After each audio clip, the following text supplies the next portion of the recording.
Volkswagen Polo TI vehicle problem వచ్చేసి బండి over heat అవుతుంది చాలా వరకు. కూలెంట్ ఆగట్లేదని కస్టమర్ కాల్ చేసిండు మనకు. బండిని తీసుకొచ్చి చెక్ చేస్తే కూలర్ బెడ్ లోపల బాడీ డ్యామేజ్ అయిపోయింది. ఇది చూసి వాటర్ ఇక్కడ పైనుంచి బార్డర్ నుంచి లీక్ అవ్వడం వల్ల పైప్ పోయింది అనుకుని పైప్ మార్పించారు ఫస్ట్. కానీ పైప్ ప్రాబ్లం లేదు. ఇక్కడ కూలెంట్ చూసారు కదా, ఇక్కడ మార్క్ ఎలా ఉందో, ఎలా కట్ అయిపోయింది కూలర్ బెడ్ది.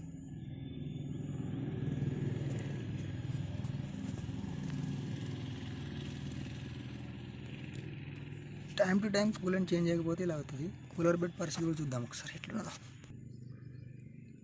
కూలర్ బెడ్ కోర్ అసెంబ్లీలు అయితే ఇరిగిపోయినాయి కోర్స్. వీటిని అయితే ఏదన్నా ఆల్టరేషన్ చేసి కొంచెం అనాబాండ్ పేస్ట్ కానీ ఏదైనా ఎక్స్ట్రా యాడ్ చేసి కొంచెం సెట్ చేయడానికి చూద్దాం. చాలా వరకు సెట్ అయితే లక్, సెట్ కాబట్టి చేంజ్ చేసుకోవాల్సింది.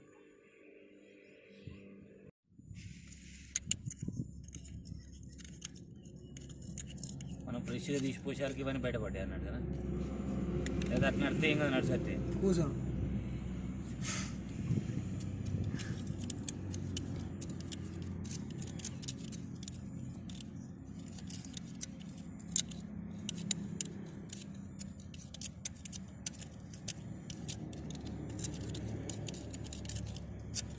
టైం టు టైం చేయకపోతే ఇట్లా అవుతుంది కథ. ఎంత వెళ్తాను చూసిన వాళ్ళ.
చెయ్యి